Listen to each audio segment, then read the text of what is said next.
I talked in the last video on my channel about Melisandre and the pink letter and how it seems to me that if it wasn't just Ramsay who wrote the letter, it has to be a part of some sort of Stannis plan, either written by Stannis or Mance or someone who's with them, in coordination with Melisandre with the goal of manipulating Jon Snow.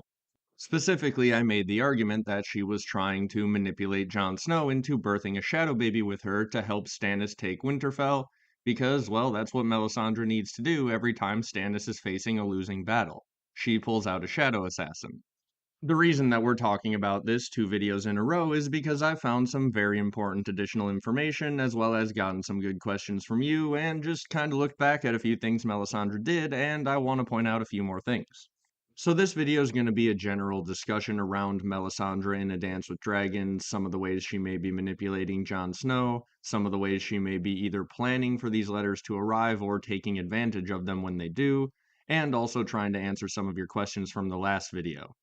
The place that I would like to start, though, is with talking about not just the pink letter, but several other letters that also arrived during A Dance with Dragons, and many of which seem to be on some level or another predicted by Melisandre. This is something that was actually brought to my attention in a video from someone you may have heard of, but probably didn't know they had a YouTube channel. That is the theorist Cantius, who was the writer of the Night Lamp theory. Many people have referenced a lot of his essays, but apparently he also has a YouTube channel that only had about 280 subscribers when I found it, and this video from 4 years ago had 1,500 views, but it popped up in my YouTube algorithm when I was re-listening to the Melisandre chapter, and I was like, wait, is that the Cantius? And turns out, yeah, it is. He has a good quick discussion about Melisandre and her possible ability to read or predict what information is about to arrive in a letter, and he talks about how this happens multiple times through Dance with Dragons and brings up 3 different letters. One of them being the pink letter, of course, another one being a letter where Selyse is arriving at Castle Black, and another one being called the letter from Deepwood Motte. In this video, I actually have a 4th letter that I want to add to the sort of discussion, but in a lot of ways this is going to be a response to a lot of the things Cantius brought up, as well as a response to many of your comments on my last video, and as I said, just adding in extra context I have found since then that I think makes this general theory stronger. The Cantius video will also be one of the end cards here at the end of this video, so after you watch this, you can go check that out. So getting into the discussion of these letters, the first one that I want to bring up is the one that I think is the least consequential to everything that I'm going to be talking about today. But Cantius does bring it up as a potential time that Melisandre has predicted what's going to be in a letter before it arrives.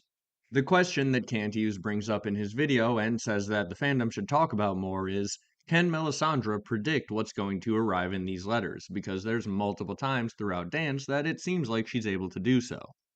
One of the times that he brings up is when Selyse arrives with all of her Queen's men at Castle Black. Jon Snow's thinking about it and he thinks, the day before the Raven arrived with the word, Melisandre said that they were coming. So basically, Melisandre says, hey, the Queen and her men are on their way, and the next day a Raven gets here saying the exact same thing.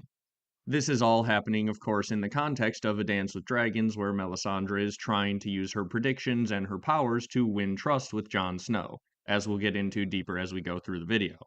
So Cantius brings up that, well, if she just happened to know what was in this letter, she could just tell Jon a day before, and then he's gonna think, like he does many other times when she makes predictions, he'll think, oh, she does have actual power.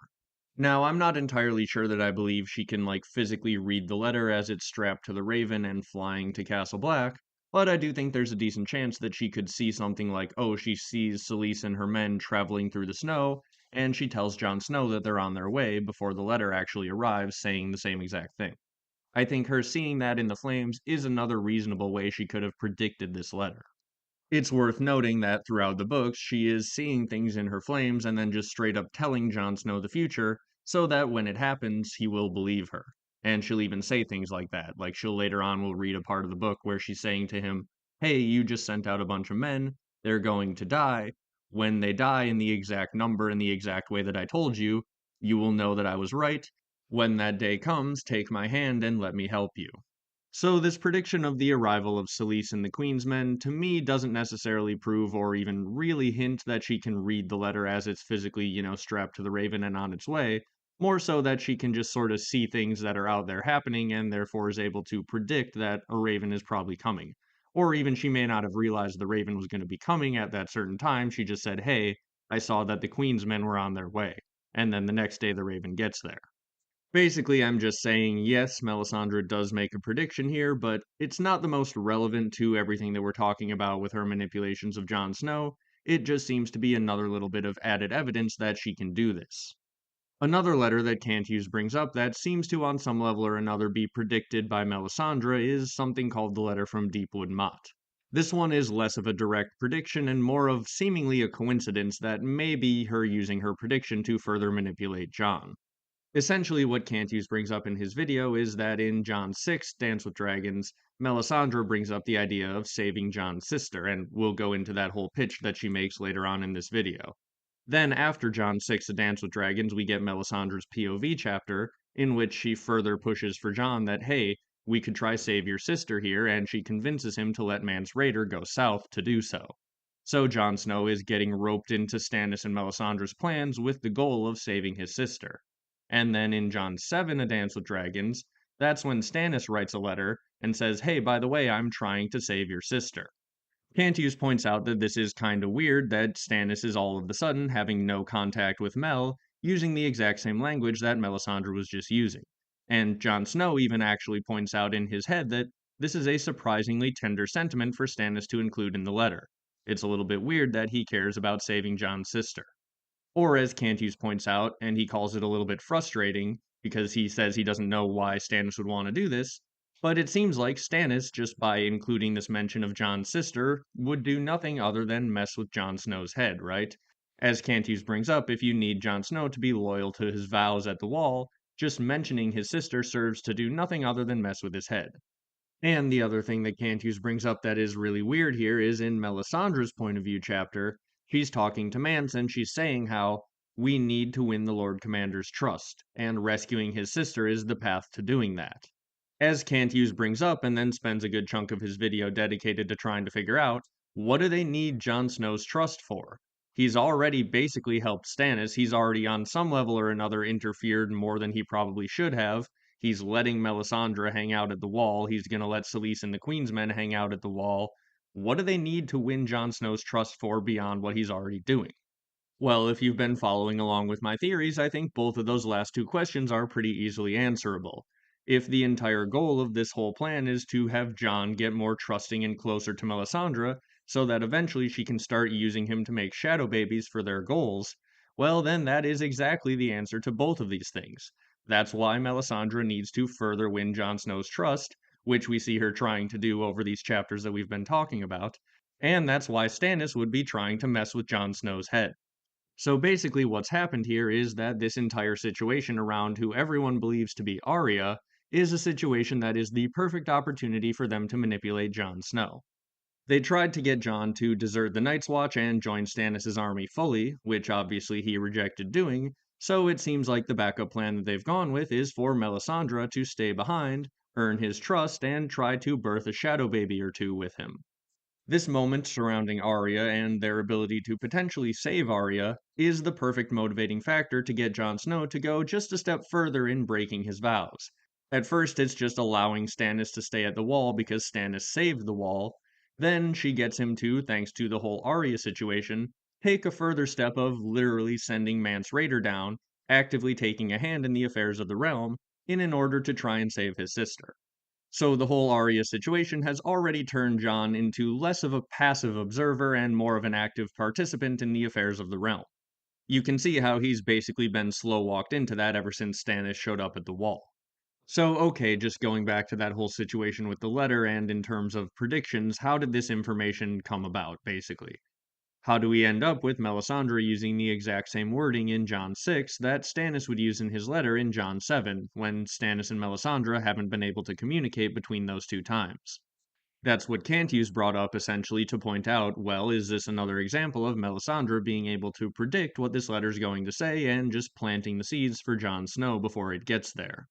Now, once again, I actually don't think that she's physically reading the letter as it's arriving, but I do think this letter may be a little bit more coordinated than the first letter we talked about. We know because of Melisandre's POV chapter that she has seen a girl in gray on a dying horse who was fleeing a marriage and looking for Jon Snow. So this she obviously thinks is Arya Stark at this point, and she is going to use that to try and manipulate Jon throughout the book. The thing is, though, that we don't actually know when Melisandre saw this vision. This is something that she says she has only seen once, and she's looking for that girl in her visions again and can't find her. So this could potentially be something that she saw even before Stannis left the wall. If this is something that Melisandre has seen in her flames, she might know that this could be a point where they could manipulate Jon Snow around, right?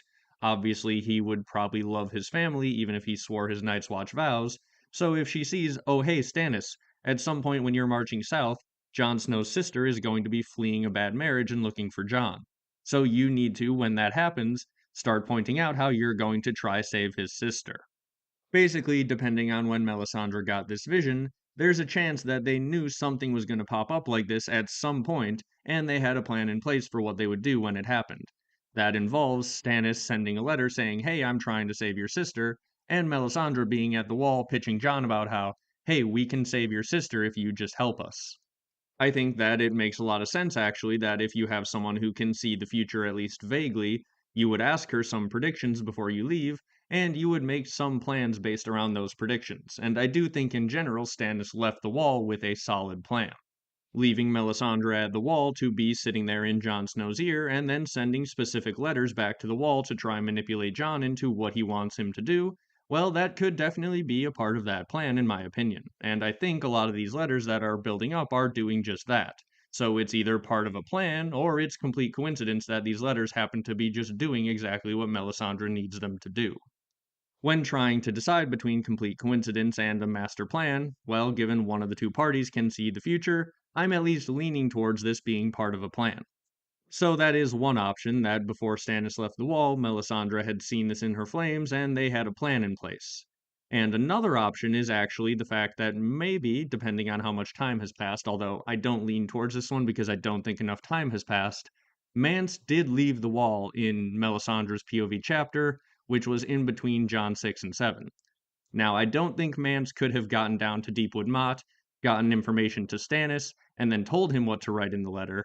But if you want to argue that like maybe Mance could zip his way down to Deepwood Motte and have influenced the wording of this letter from Stannis to include saving Arya, maybe that could be made to work, but personally I think it's just more likely that Stannis was already either planning to do this before he left the wall, or it could just simply be the case that in Jon 6, A Dance with Dragons, Ramsay Snow sent out the letter saying that he was going to marry Arya at Winterfell, and if Stannis also got that information, maybe even without any communication from Melisandre, Stannis is actually just nice enough to include, like, hey, I'm gonna try save your sister. Maybe that was just sort of randomly added in there because it was something major that was happening, in Westeros. It was just revealed that Arya Stark was going to be marrying Ramsay at Winterfell. So if you want to be like the least conspiratorial, least magic involved possible, you could just say, well, Stannis got the letter. He said, oh, hey, Jon Snow's sister's in danger. I'll try and save her, and I'll mention that to Jon. And then Melisandre is sitting there at the wall, already trying to manipulate Jon and win his trust. And she just happens to see this as an opportunity and is like, oh, yeah, I'm also going to pitch that, hey, we can save your sister. So maybe Stannis and Mel are just both happening to pitch the same thing. But as Canty's brought up, like, it is kind of weird how they use the exact same wording, and Jon specifically points out in his head, like, hey, this is weird for Stannis to bring this up. I believe he refers to it as a surprisingly tender sentiment. So that letter from Deepwood Motte, as I said, arrives at the end of Jon 7 and may be manipulating Jon Snow just a little bit. But I would now like to take a look at another letter that has just arrived a little bit before then. That is a letter that arrives in Jon 6, A Dance with Dragons, and this is the one that we have pretty much confirmed to be coming from Ramsay Bolton. It's written in brown ink that flakes off the page very easily, probably because it is dried blood that doesn't make for very good ink, and as soon as Jon brushes up against it, it flakes off. Also, this letter is described as being written in a big spiky hand, so many people have used the differences between this letter and the pink letter to suggest that George is telling us that Ramsay didn't actually write the pink letter.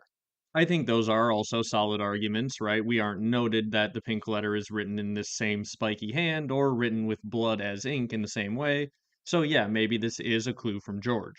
The thing that I want to focus on right now, though, is what John's emotional reaction to this letter is. And he basically instantly thinks about Arya in Ramsay Snow's bed and what she would look like in a wedding dress, and how he just can't picture any of this happening, and how if Arya is in danger, she might try to kill Ramsay Bolton. And basically, he's just thinking about, like, okay, Given Arya's personality, she's not going to put up with this, and her not putting up with this is going to endanger her life. So not only is Arya in a bad marriage situation, she's actually in danger for her very life here. So you definitely could read this as Jon having still some feelings for Arya, the way that he's picturing her in a wedding dress and in Ramsay Bolton's bed. But you could also just, read that as normal brother sister stuff and him actually just thinking about this on like a non romantic level and being like, yeah, this isn't going to work. So either way, right, Jon Snow is very worried about Arya, and he keeps that in. He says, I have no sister. He says all the things he's supposed to say. But then when he goes off to think about things, something pretty interesting happens. First off, as Jon Snow crushes up the parchment in his hand, he thinks would that he could crush Ramsay Bolton's neck as easily.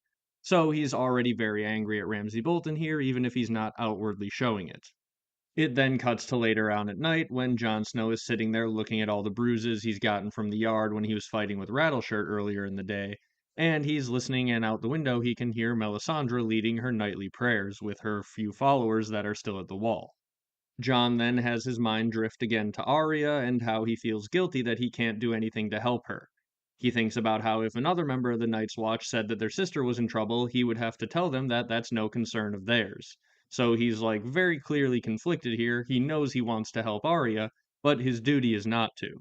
Then, if you want to look for another moment of animal old god style manipulation, the raven starts yelling at him until it says that he can't take it anymore, and he decides to go for a bit of a walk.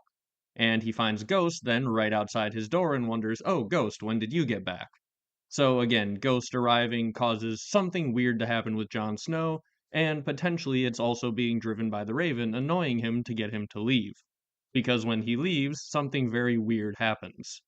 When Jon Snow walks past his guards, they're basically like, oh, you're going out? It's really cold out there, be careful. He's like, yeah, I'm just going out for a minute, I just need a little bit of air. And then we get more descriptions about how just insanely cold it is, even by the wall's standards. George even going so far as to say the moon looks cold and that there are goosebumps all across its face. So, as Jon Snow's going out into this bitter wind, it's described as cutting through his layers, making his teeth chatter, and he's just walking directly into the face of the wind, and he literally thinks, what am I doing? Where am I going? So basically, again, this sort of animal manipulation that sometimes seems to drive Jon to do things at random times, it seems like it might be going on here, and he's literally thinking, like, why am I doing this? This is weird. So then George says that ghosts brush up against Jon's fingers, and suddenly the night comes alive with 1,000 smells, and he smells someone who smells like summer. He realizes that there's someone behind him, and he turns around and sees Ygritte. He describes her as cloaked in darkness and in memory with the light of the moon in her hair. His heart leaps and he says, Ygritte, and Melisandre answers, and only then does it fade away and he realizes he's looking at Melisandre, and he thinks, how could I ever have mistaken her for Ygritte? But given what he said earlier about how Ygritte was cloaked in darkness and memory with the moonlight in her hair, well, that does sound a lot like the way Melisandre describes glamours as being made of shadow and suggestion. Darkness and memory, shadow and suggestion, those two sound pretty similar. And I've talked in the past about how I think on at least a tangential level, shadow magic may be connected to or powered through the moons. So okay, we have shadow suggestion and moonlight here, making Melisandre appear to be the woman that Jon Snow loves. This seems like something Melisandre would be able to do, not even knowing what Ygritte looks like, just sort of preying on Jon's mind with her mental magic. Which she also does say later on that she says a word and two other people in the room hear different words. Neither of the words that they hear are the word that leaves her mouth. So there's definitely some weird thing going on with suggestion where she can do one thing and you will hear what you want to hear or some other variation of that, right? What you believe she said, what you want to hear. Something weird with suggestion like that. And I think this magic that she uses to glamour herself as Ygritte is working on the same thing. Basically, I don't think she targeted appearing like Ygritte. I think she targeted manipulating Jon Snow's previous romantic trauma and things like that, and that's what made her look like Ygritte. It might have been the case if there were two people looking at her while she was casting that little momentary spell, much like two people hearing a different word when neither of them was the word she said. Someone else could have been standing right next to Jon Snow and looking at Melisandre at the exact same time, and to them, she may have appeared as the person that they love. Anyway, though, that little bit about how glamours work aside, I do think it's relevant here to point out that right after Jon Snow gets this letter, Melisandre instantly starts going into manipulation mode, and as we talked about across this whole video here, the point about Arya being the means by which Melisandre can actually convince Jon to start taking action is something that's made pretty clear here in Jon's immediate reaction to this letter, and then Melisandre is instantly there, further manipulating him and further swooping in to make him go in this direction. So, yeah, I do take that Jon mistaking her as Ygritte to be a bit of intentional manipulation by Melisandre. The next thing that she does to sort of display her power is show that she's out there in just her normal robes with her hands bare, as we've just previously established that it's insanely cold at this point. Jon is worried she's going to freeze her hands off, and he brings that up to her, and she says, "Well, if that's the will of the Lord. But I can't be touched by the powers of night because my heart is bathed in his fiery light," or something like that. And Jon's like, "Well, it's not your heart I'm concerned with, just your hands." And Melisandre says, "The heart is the only thing that matters," and then pivots hard into, "By the way, your sister is not completely lost to you." Now, I wouldn't go so far as to say this is a prediction necessarily from Melisandre. She may have had enough time pass between Jon reading that letter and when she bumps into him that she's just straight up heard what was in the letter. And this is like the easiest cold read ever if you want to pretend to be psychic. "Oh, you just found out your sister's marrying an insane person who murders people? I'm starting to feel like maybe you're worried about that. Is that something I'm picking up here?" So yeah, like this isn't an impressive cold read, but she does instantly take this opportunity to start bringing up Arya and start bringing up how she could help. She then reveals to Jon that she's seen Arya, or who she believes to be Arya, in her fires. This girl in gray on a dying horse who is fleeing a bad marriage looking for Jon Snow. So obviously that must be Arya, right? So Melisandre has on some level or another known this was coming beforehand because she's seen it in her fires. I don't necessarily think that she knew what was going to be in this letter because again she could like read the letter physically as it was on its way, but I do think there's a pretty good chance that she on some level knew what was coming and was waiting for the right moment, the arrival of this letter, and she was going to use it to sink her claws into Jon just a little bit more.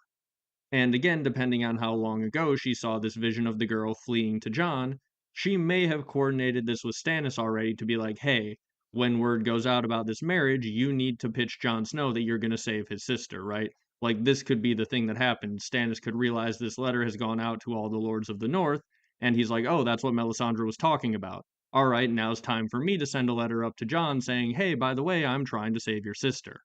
If you want to make this all work with Melisandre's visions and what's going on here, having some coordinated plan with Stannis in this manipulation of Jon, I think all of that tracks pretty well, at least as far as I can tell. So now it's at this moment where Jon Snow is emotional and vulnerable, and she's picked up on what the weakness is, that she's going to try and start seducing him and start to present her plan that could potentially save his sister. Right after she tells Jon Snow about this vision of a gray girl on a dying horse, she says, "It has not happened yet, but it will." She gazed at Ghost. "May I touch your wolf?" So, literally half a page ago, she was appearing, glamoring herself as the woman that he loves, and in about half a page, she's gonna pitch sleeping with him, and she hits him with a, "Hey, can I touch your wolf?" So it's right after Melisandre dresses up as Jon Snow's ex-girlfriend and hits him with the, "Hey, can I touch it?" That's when she actually goes in on that full pitch that I've brought up in so many of my previous videos. The one where she just fully lays out there that, hey, there is power here to make shadows. She basically sings to Ghost quick and he starts to like her. This could be magic or it could just be the fact that most animals really like it when you sing them their name. But in any case, she wins over Ghost, so winning over Jon's shadow side in case all the other stuff wasn't enough, and then she hits him with the pitch. She knelt and scratched Ghost behind his ear. "Your wall is a queer place, but there is power here if you will use it.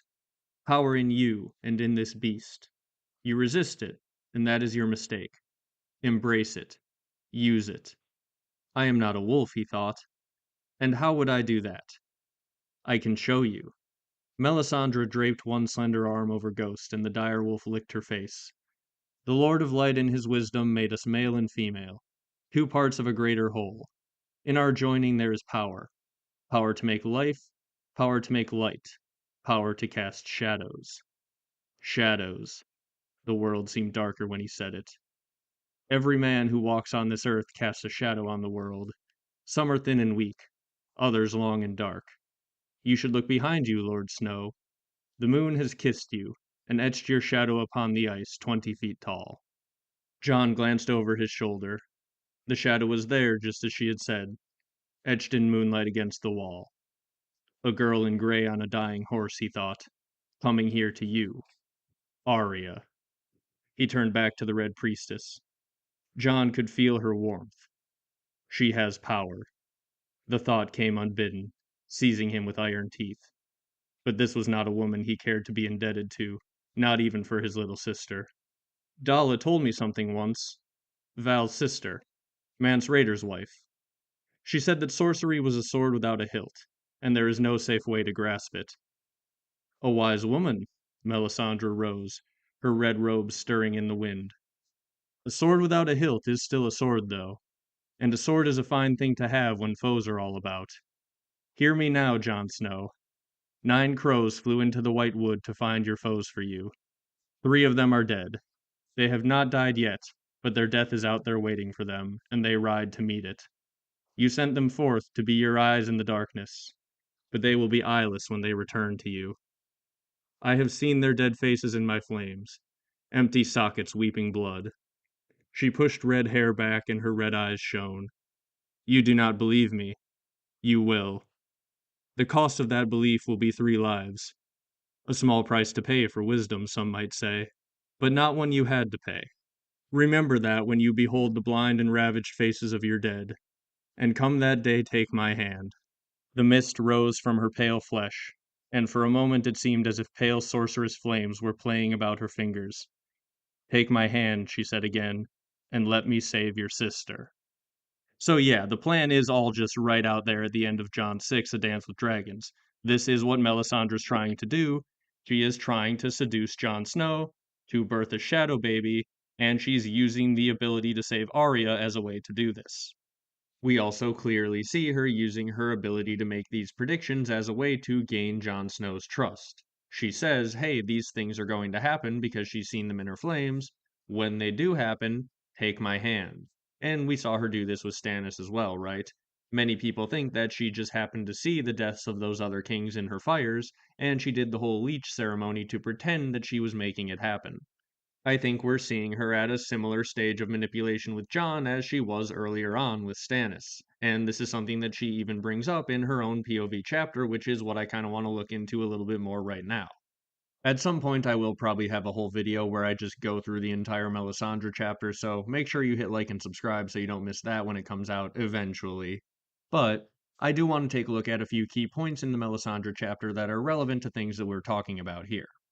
So one of the first things that I want to bring up is that this is the chapter where Melisandre confirms that she's only seen the girl in gray on the dying horse one time, and she's trying to find her again in the flames, but is unable to. Again, with this whole save your sister pitch and the timing of these different letters, it's interesting to try and figure out how long ago she saw this vision, and if it's something that Stannis would have known about before he left the wall or not. Now, the next thing that I want to bring up is something that I feel is relevant to what's going on at the end of A Dance with Dragons, and it's something we're going to talk about later on in the video, and I talked about last video. Does Melisandre know that Jon Snow is going to die? And honestly, reading it back with that in mind, thinking that, like, oh, she sees this clearly and knows he's going to die and need to be resurrected, I kind of think that might track. Like, she might just know that Jon Snow's going to be killed, and she might be there fully prepared to resurrect him fairly quickly, much like we saw on the television show. Or at the very least, she will know that a resurrection is going to be needed. Again, this is something that I could go either way on, but I think it's a really interesting question that tells us a little bit about, what could happen at the beginning of Winds of Winter. If we know if Melisandre is going to be completely surprised by this, then that's going to be very different than if she's fully prepared for Jon to be dead. So we're just going to read a portion of Melisandre's vision here, and I'm going to try and basically make the case that maybe she actually does just know that Jon's going to die, because I think the default assumption by the fandom is that she doesn't know what a man then a wolf then a man again means, but that's mostly because I think people generally think Melisandre is pretty bad at predicting things in her flames, and so, we assume she doesn't have any idea. But when you look at the wording of the vision, I'm not so sure that that's the case. Snowflakes swirled from a dark sky and ashes rose to meet them. The gray and white whirling around each other as flaming arrows arced above a wooden wall, and dead things shambled silent through the cold beneath a great gray cliff where fires burned inside 100 caves. Then the wind rose and the white mist came sweeping in, impossibly cold. Then one by one, the fires went out. Afterward, only the skulls remained. Death, thought Melisandre. The skulls are death. The flames crackled softly, and in their crackling she heard the whispered name, Jon Snow. His long face floated before her, lined in tongues of red and orange, appearing and disappearing again, a shadow half seen behind a fluttering curtain. Now he was a man, now a wolf, now a man again, but the skulls were here as well. The skulls were all around him. Melisandre had seen his danger before, had tried to warn the boy of it. Enemies all around him, daggers in the dark. He would not listen. Unbelievers never listened until it was too late. What do you see, my lady? The boy asked softly. Skulls. 1,000 skulls. And the bastard boy again. Jon Snow. So, that sounds pretty darn clear. She says the skulls are death. She sees Jon Snow surrounded by skulls. He's a man, then a wolf, then a man again, and she thinks, I saw his danger before, the daggers in the dark, but these unbelievers, they never listen until it's too late. So that all sounds pretty directly like she's like, oh, yeah, Jon Snow is going to die and he's not going to listen until it's too late. We, I think, as a fandom, assume that she doesn't know that a man, then a wolf, then a man again means that Jon Snow's going to die because, well, she doesn't have any reaction to that information. And we assume that if she knew what she was seeing, she would react to the fact that Jon Snow is going to be killed. But what if that's just completely old information to her at this point? And the reason that she has no reaction is because she has it well established already that, yeah, Jon Snow's going to be killed by these daggers in the dark, and I'm going to need to step in and resurrect him. She may not be reacting to this because she's very used to it by now. Honestly, if you just go back and look at the whole situation with that in mind, that maybe she knows Jon Snow's going to die, it honestly might make more sense.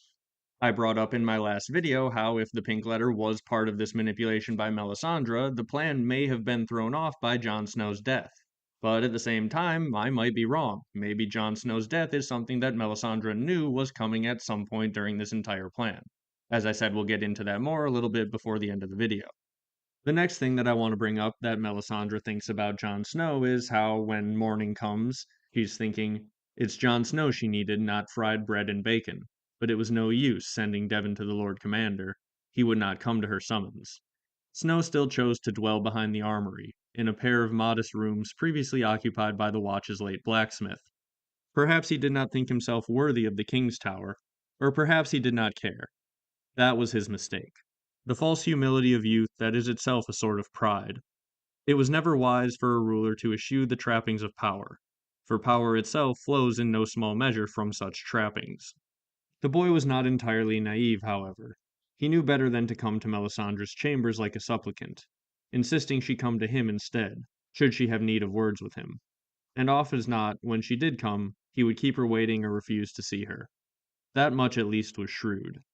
So basically, this is just Melisandre's internal dialogue lining up with exactly what she was pitching Jon at the end of the last chapter we talked about, where she's saying, hey, Jon, you aren't using all of the power available to you, but you should.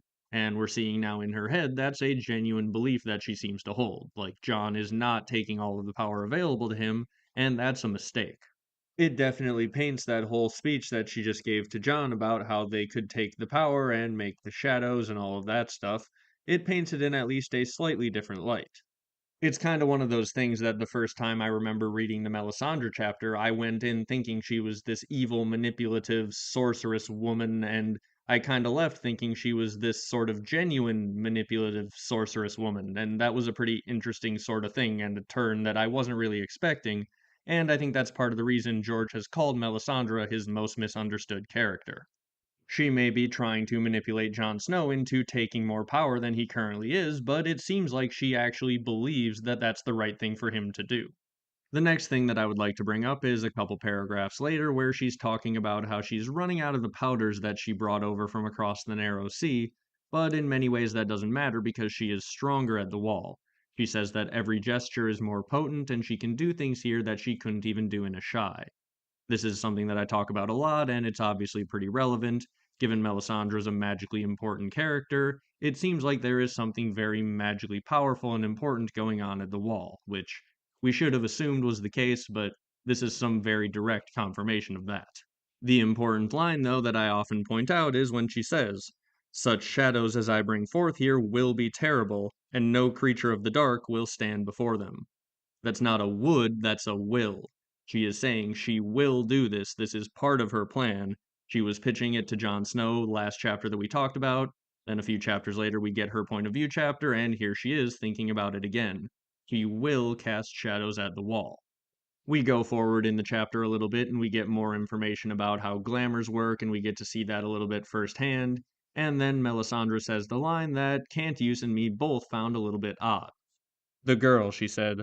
"A girl in gray on a dying horse. Jon Snow's sister. Who else could it be?" She was racing to him for protection. That much Melisandre had seen clearly. "I have seen her in my flames, but only once. We must win the Lord Commander's trust, and the only way to do that is to save her." Now, Cantius, as I said, brought up in his video, why does she need to win Jon Snow's trust further? He seems to be allowing her and Stannis to do most of the things that they want to do. Well, I think the answer to that question is the thing that she brought up just a little bit ago. She will be making a shadow at the wall. She's pitched doing that with Jon Snow, and so far he has rejected her. The other interesting thing that we get here in Melisandre's chapter is some sort of view into how her and Stannis are currently viewing Jon Snow. Because Mance says, well, he should just send his crows to rescue her. I would. And Melisandre says, "He is not you. He made his vows and means to live by them. The Night's Watch takes no part. But you are not Night's Watch. You can do what he cannot." So they genuinely do at this point think Jon Snow means to keep to his vows, and it seems like Melisandre is getting him to slow walk breaking those vows as I've been talking about. But at the very least right now it seems they are not planning for Jon Snow to fully desert the wall. As I said, I think the Shadow Babies are a nice compromise solution there, where Jon Snow can remain at the wall, still be Lord Commander and focused on what he's doing day to day, while sending his shadows out to interfere with other things, and also probably eventually turning those shadows north on the others if she can prove to him that her power is useful. Also, in terms of Melisandre trying to gain Jon Snow's trust, we then, right after this, get another very important moment. When Melisandre is talking with Mance, then a horn blows, and they realize it's only one blast, which means Rangers returning. Melisandre in her head thinks, "The day has come. Lord Snow will have to listen to me now." Because if you remember, at the end of Jon 6, she predicted the way exactly these Rangers would return. Dead with their eyes removed, and that's exactly what's about to happen. So Melisandre has seen the future for sure right here, and made a prediction, again to win the trust of Jon Snow. So they're going out retrieving the heads of these people who have been stabbed onto spears outside of the wall, and they're talking about burning the bodies, and that's when Jon Snow notices Melisandre, and he says, "My lady, walk with me if you would." And she thinks, "At last." But she says, "If it please the Lord Commander," and then just casually slides her arm in between his, and they walk together near the wall. She even says that she deliberately slows her pace of walking so that the wall starts melting when she lingers too long near certain spots. Like everywhere she's walking, the wall's just starting to drip in her presence, and she's expecting Jon Snow to notice that and take more note of her power. Melisandre is hot in more ways than one, and she's using both of them to try and draw Jon Snow into her here. He's not only being hit on by an attractive redhead, he is actively being lured the way you would be by a warm campfire on a cold winter's day. And of course, the fact that that campfire heat is coming from a person, that's all the more interesting and more alluring in terms of trusting that they actually have magical powers. Jon Snow breaks the silence by asking what of the other six, because Melisandre predicted what would happen to these rangers, and she says, "I have not seen them." He says, "Will you look?" She says, "Of course, my lord." So again, this is Jon Snow coming to her, actually now wanting to know what her powers say. Throughout the course of this book, we see her doing the same thing she did to Stannis Baratheon, where she's using her predictions and various other things to slowly but surely gain the trust of this very powerful person.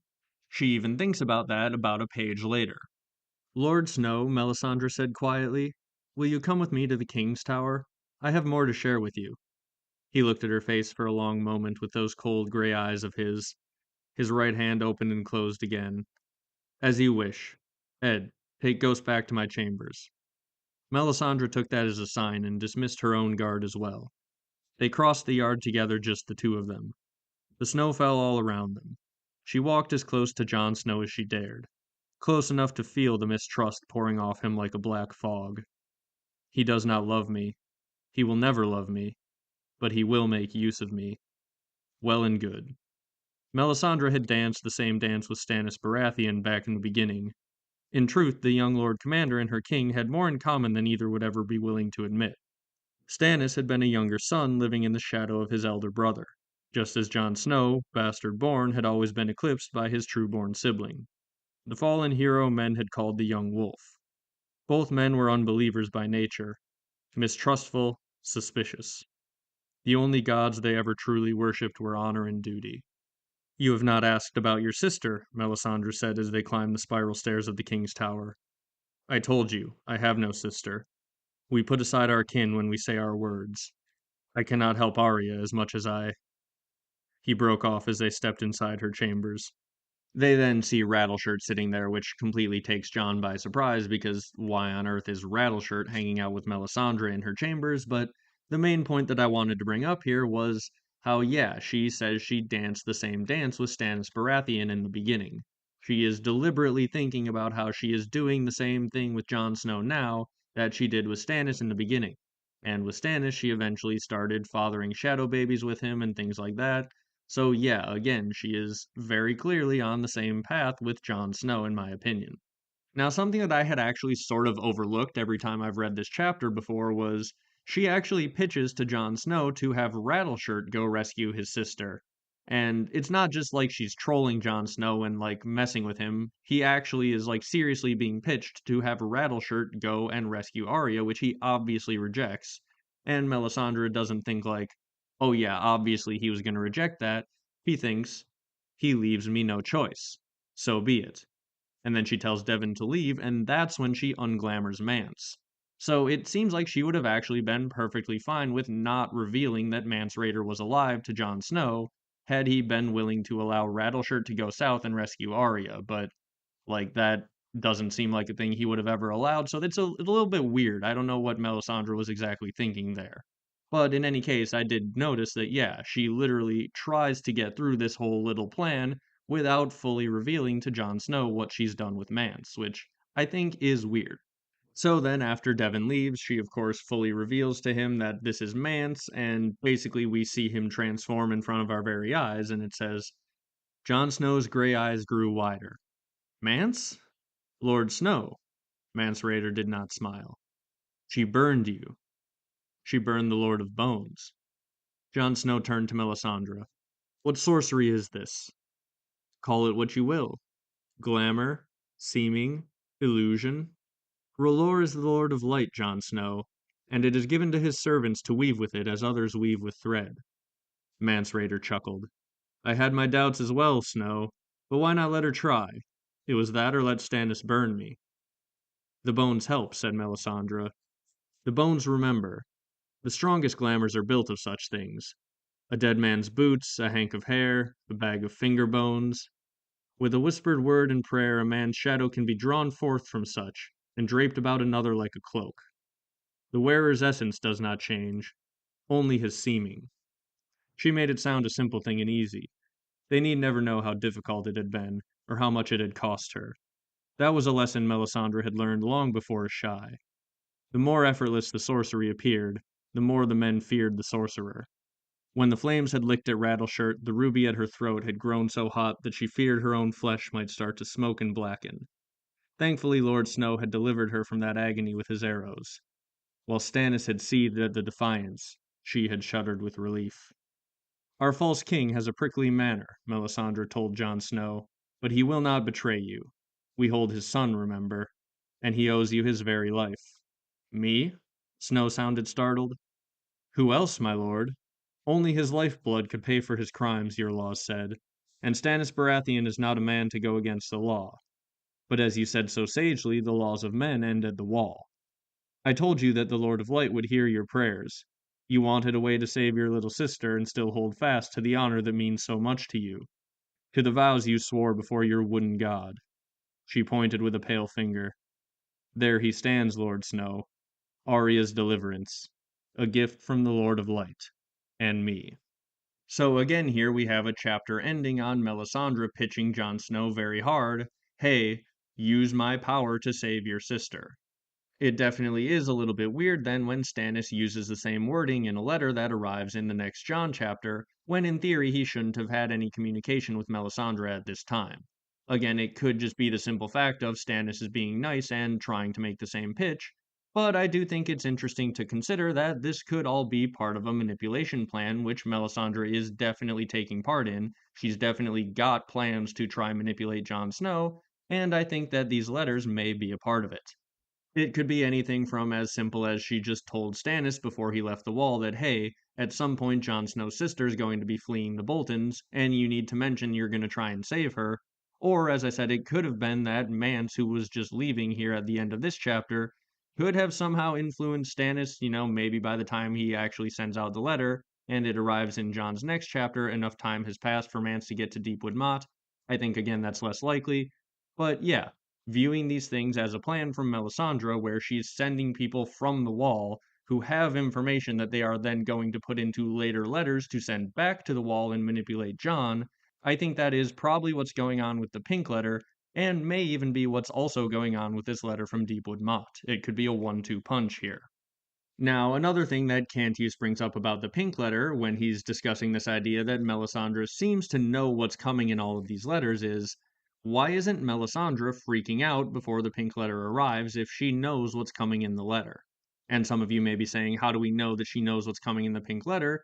Well, she has an interaction with Jon Snow right before it arrives where he asks her, "What's going on with Stannis? What's going on with Mance and the Spearwives? Where is my sister?" And she says, "Look to the skies, all your questions will be answered."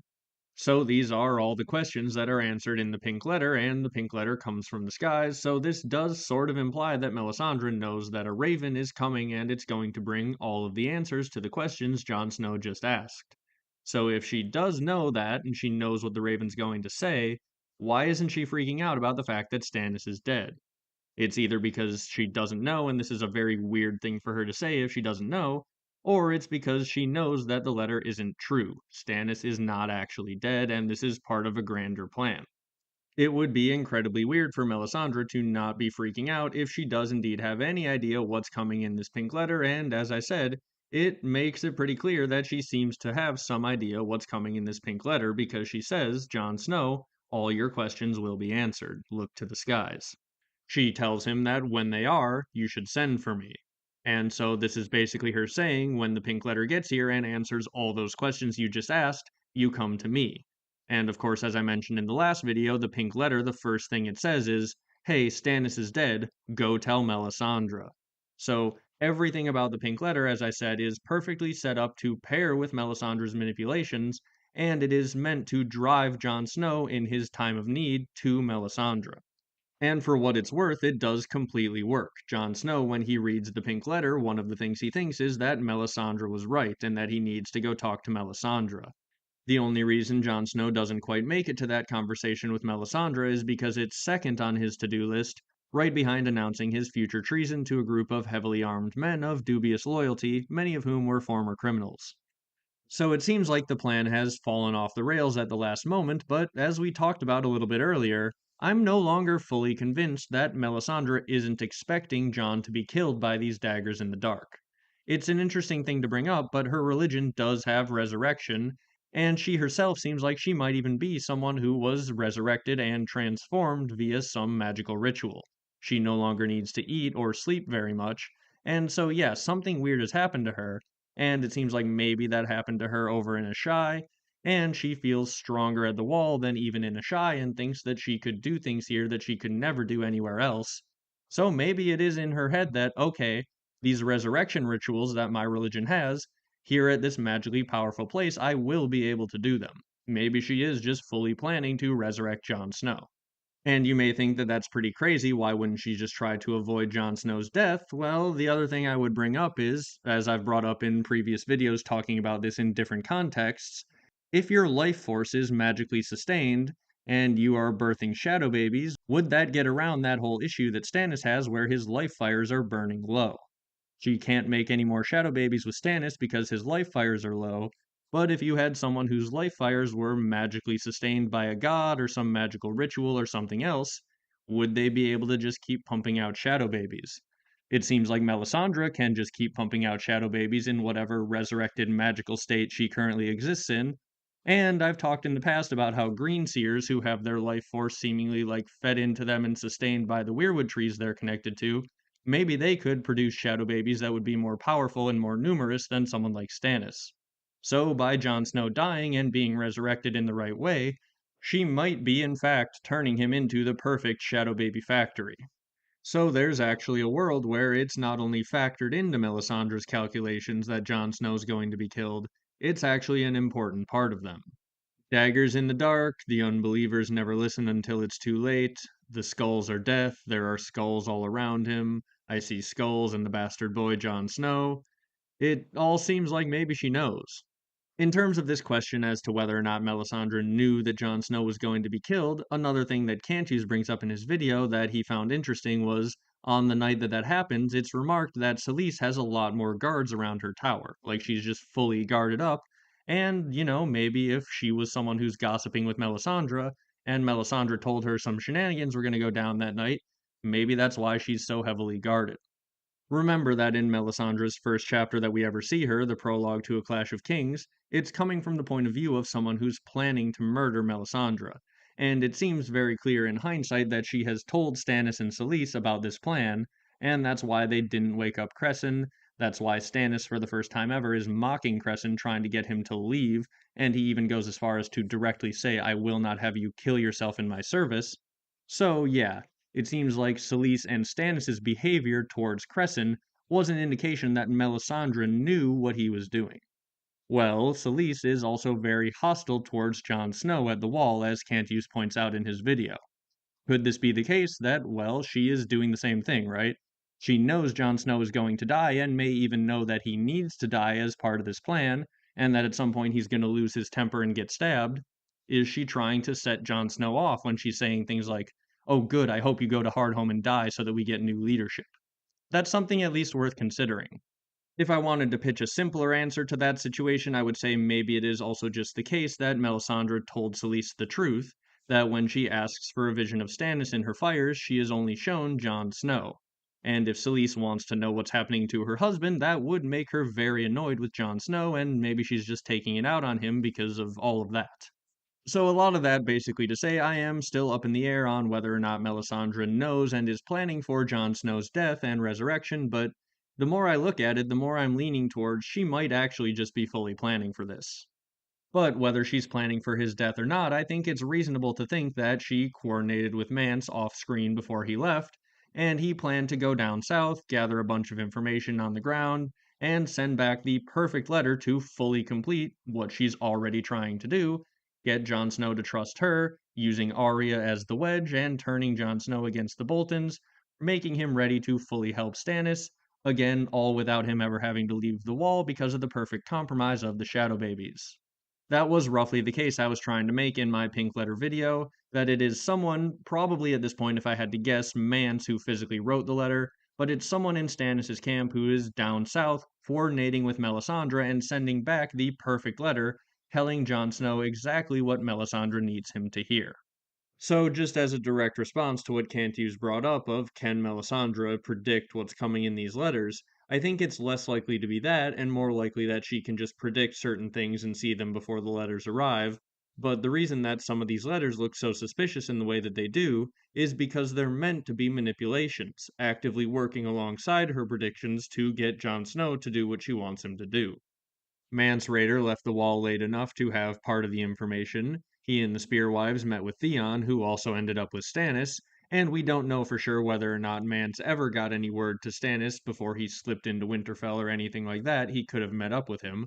So, there's a lot of places where information could change hands here, and any of these characters like Mance or potentially someone who has had Stannis talking to Theon and then being dictated the letter, right? The information could come together in one or two places and be sent back, but I think the entire goal of it probably came down from the wall with Mance, which was the knowledge that, hey, Jon Snow is really close to trusting me. We can push him over the edge with his sister here if we're trying to save her. And we've established now Stannis as one rescue opportunity to save her, and we've established Mance as the second opportunity to save her. And now we're going to write a letter swiping both of those out from underneath Jon Snow and pushing him into Melisandre's arms, where she can fully make the pitch again that, hey, there is one other way to save your sister with you staying here at the wall and keeping to your vows.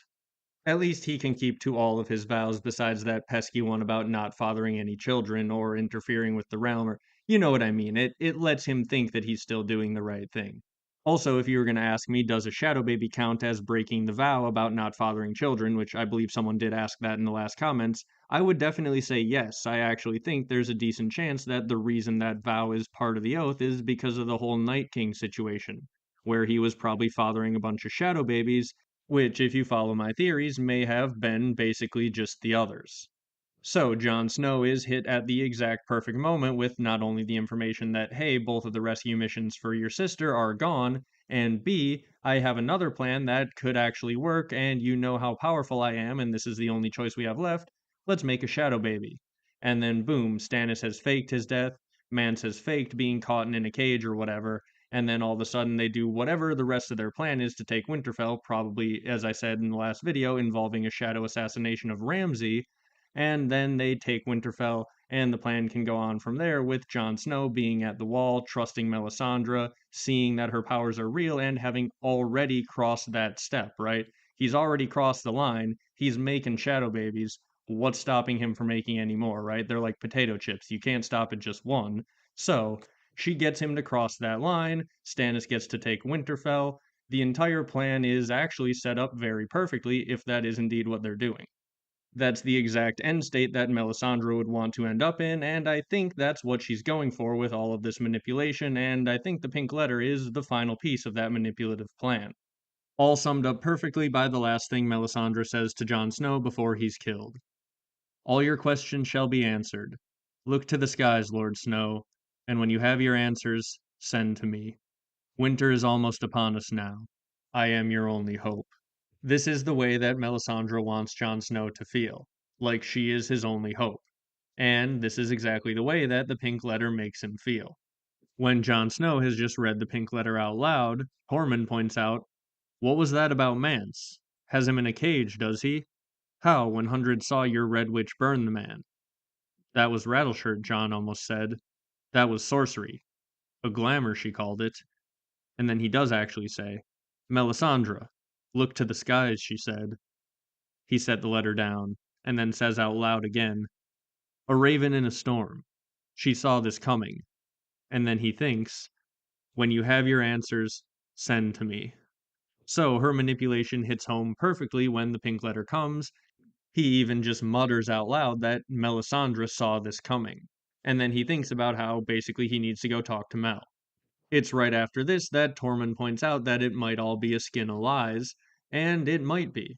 It's just that it might not be Ramsay's lies, it could be the lies of someone like Mance or someone else in Stannis' camp, all perfectly coordinated to drive Jon Snow directly into the arms of Melisandre for what they need him to do. That was roughly the point I was trying to make last episode, and hopefully now I've dove a little deeper into it and laid it out a little more step by step as to why I just think this fits so perfectly into all the manipulation Melisandre was doing throughout the entire book. Hopefully some of the questions that you guys asked there were answered during that last little bit, but there is one question for sure that I have to answer because it was asked by many different people, and that is why would you be having Jon Snow target Ramsay Bolton rather than Roose Bolton? And I think there's actually a pretty good answer for this. When Jon Snow gets the letter from Deepwood Motte, he's thinking about Roose Bolton, and he thinks how Eddard Stark never really had anything bad to say about the Lord of the Dreadfort, although he did not trust him. So basically, he doesn't actually have any concrete reason to hate Roose, and Roose is the Warden of the North.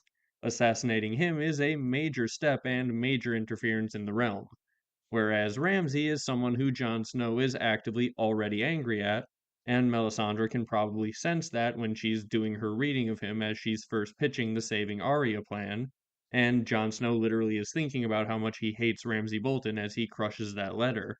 So yeah, I think she just picked up on it's going to be way easier to get him to target Ramsay first, and maybe once he's done one shadow baby, he's not going to be able to stop there.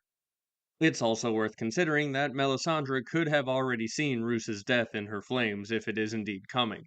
She saw the deaths of many of the main players in the War of the Five Kings and was planning ahead appropriately. That is definitely something that could be factored into this calculation to go for Ramsay. But again, just purely Jon Snow's hatred of him is probably the main thing. The chilling effect it may have on anyone who sees it when a shadow that looks like a Stark takes out the heir of the Bolton that's just taken over Winterfell before he can marry Arya, that might be sending enough of a magical message to the north that they turn and flip to Stannis' side. So I think that could just be Melisandre's plan, and Roose could die some other way. Also, if you want to take a look at the angle of Jon used to have a sort of love triangle that was set up between him, Arya, and Tyrion in George's original outline, if there's any sort of that left in the story and Jon is still in love with Arya, this is basically like pitching a teenage boy, which remember Jon is what, 16 at this point? Yeah, this is like pitching a teenage boy. Hey, you know your crush? Well, she's got a new boyfriend who's a terrible guy and he's gonna marry her. You should go fight that guy. And Jon Snow, being a hot-headed teenage boy, is probably going to be more receptive to that pitch than if you say, hey, you should go fight that guy's dad. That is just kind of more removed, right? Teenage boys definitely do sometimes fight over their crushes or their sisters if some other guy is an active threat to them, especially. So, this is a pitch that I think is actually just very natural. So, it's just a very direct line of, hey, this is the vulnerability. We need to target Jon Snow at Ramsay to save Arya. That's a pitch that we can get away with, and it would be helpful. At least that's basically the way I see it. And also, just to be clear here, even if Jon Snow just loves Arya like a sister and not like a Targaryen sister, you could also basically make the exact same pitch, right? Your sister, who you love very much, has a terrible boyfriend who's forcing her to marry him, and he's a murderer and a torturer and all of this stuff. Well, yeah, that's the type of thing where you could pitch a teenage boy that, hey, you should go fight this guy. But again, fighting his dad is just another step removed and a much bigger interference in the affairs of the realm from a Lord Commander of the Wall. So, for a multitude of reasons, if I was Melisandre and trying to slow walk Jon into this plan and into trusting your power, I think targeting Ramsay Bolton with a Shadow Assassin is a very clear first step. The fact that she could have on some level seen this coming before Stannis left the wall, or at the very least we know she saw this coming before Mance left the wall, leaves plenty of room for her to have coordinated this plan with Stannis and Mance, and I think made the pink letter a part of this whole scheme. Also, just to talk about what I think is the traditional interpretation if it is a plan by Stannis, which is that they want Jon Snow to march south with an army of wildlings, well, we look in Melisandre's head and she literally thinks Jon Snow means to keep his vows, and she says as much to Mance. He is not like you, he made vows and he means to keep them. It really does seem like they expect Jon Snow to physically stay at the wall and stay focused on the war with the others. Which is why I think actually these shadow babies are just as I said, the perfect compromise. He can physically stay at the wall, he can be acting at least as he views it as the Lord Commander trying to fight off the others, but he can be sending his shadow down to interfere in the affairs of the realm, and eventually maybe send them north to fight the others. Another series of questions that I got here comes from David Lightbringer, and I'd like to address a few of these. I think I touched on some of them as I went throughout the video, but I would like to just point out that basically the payoff for this that he brings up, like, why would you do this as a writer if all of a sudden the plan's going to be swiped out from under her before anyone realizes what the plan is? Where is the payoff? Well, I think the payoff, if the plan is ruined, would come from Melisandre's reaction to that in her first point of view in The Winds of Winter. It could be her unraveling because of this entire plan that she has worked on so well being completely upset by Jon Snow getting himself killed. Either the payoff is that the plan is completely ruined when she finds out that Jon Snow is dead, or that she plans to get right back to it when Jon Snow is alive, and this could fully just set us out on the path of Jon Snow sort of embodying the Night King in the next book. So I do think a full reveal of that whole situation as Jon Snow has just been found dead would be a pretty strong payoff. Assuming that Jon Snow's dead for a moment, the first wall POV we get in The Winds of Winter might be Melisandre freaking out over the fact that her plan is completely ruined. And I think that would be a pretty good way to kick off that storyline in Winds. I personally am really looking forward to seeing Melisandre's reaction to the fact that her targeted shadow baby daddy in the next book is going to start off dead. I think that's going to be really interesting to see how she handles everything. And honestly, I kind of think George R. R. Martin might have been expecting us to pick up on this and be looking forward to that reaction in the next book. Because, well, when you boil down this theory, the short version of it is I think that Melisandre really wants to make a shadow baby with Jon Snow because she says and thinks about how she wants to make a shadow baby with Jon Snow. I also think that she wants to target that shadow baby at Ramsay Bolton because she brings it up in the context of rescuing Arya from Ramsay Bolton. Once you see it, it feels like George actually just kinda laid it out pretty straightforward. If indeed her plan is ruined and she's not going to be able to do that, her reaction to that would, as I said, be a banger way to start off this storyline in the Winds of Winter. Or it could just be the fact that, as I said earlier, the plan may not have been completely thrown off. Looking back at her chapter after making the last video, I'm now actually a little bit more convinced that the plan might still just be completely on track, fully set up for the payoff when she resurrects Jon Snow rather quickly and is now ready to make a shadow baby with him, while Stannis is maybe somewhere with the right timing for that to be useful. So, if Melisandre is on top of her game and she's actually still working within her plan, maybe the payoff will come in her first chapter when she's fully expecting this and ready to resurrect Jon Snow and still fire off a shadow baby or two. Imagine what a crazy twist that would be to kick off Winds if the payoff is revealing that Melisandre's plan is just going according to plan and she's fully ready to resurrect Jon Snow, proving her to be much more competent than most of the fandom believes her to be. I gotta say, as I look back over A Dance with Dragons, I personally am starting to feel like Melisandre actually secretly has much more of a hold on things than we are led to believe. I might be wrong, but I think the fandom in general is judging Melisandre a bit like a truck driver and not like a stockbroker.